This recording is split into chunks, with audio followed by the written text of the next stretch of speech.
ATKT क्या होता है। तो सबसे पहले एग्जांपल देख लेते हैं दोस्तों।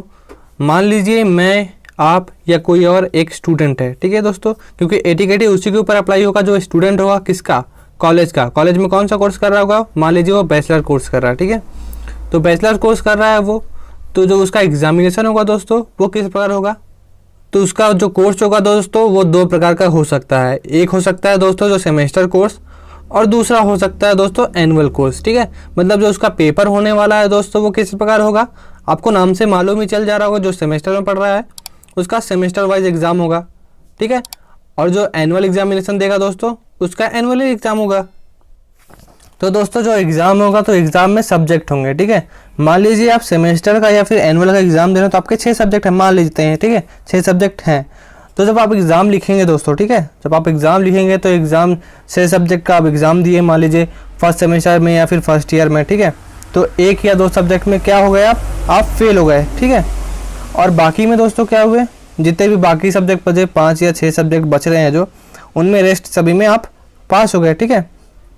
तो इस प्रकार दोस्तों आपका एग्ज़ाम हुआ और आप कुछ में पास हुए और कुछ में पास नहीं हो पाए।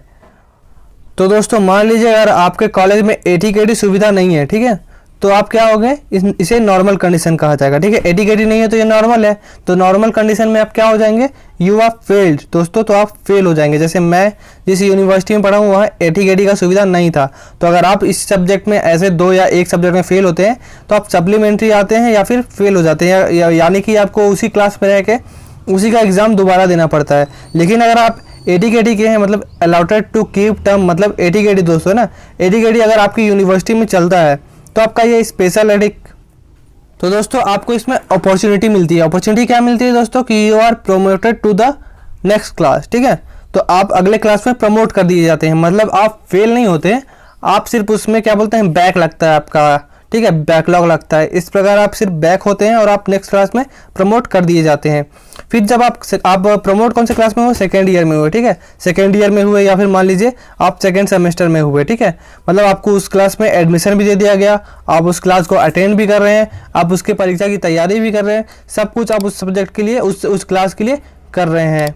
तो ऐसे में क्या होगा दोस्तों, जब एग्ज़ाम का टाइम आएगा, ठीक है, तो जब एग्ज़ाम का टाइम आएगा, मतलब नेक्स्ट ईयर के एग्ज़ाम में, सेकेंड ईयर या फिर सेकेंड सेमेस्टर के एग्ज़ाम का जब टाइम आएगा, तो मान लीजिए आपका सेकेंड सेमेस्टर या फिर सेकेंड ईयर में भी 6 सब्जेक्ट हैं, ठीक है।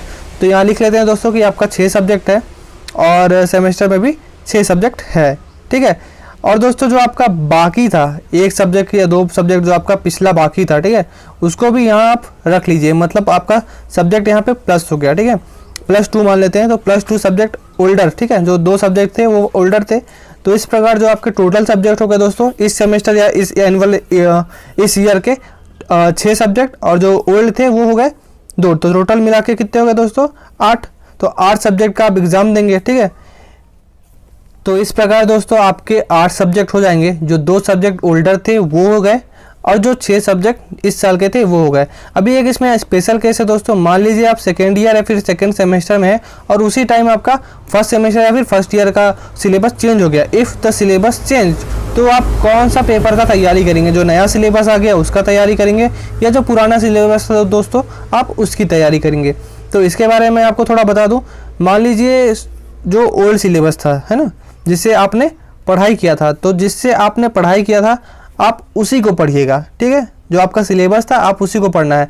नए बुक आ जाए उसमें और चैप्टर अटैच हो जाए, कोई नजर नहीं है दोस्तों।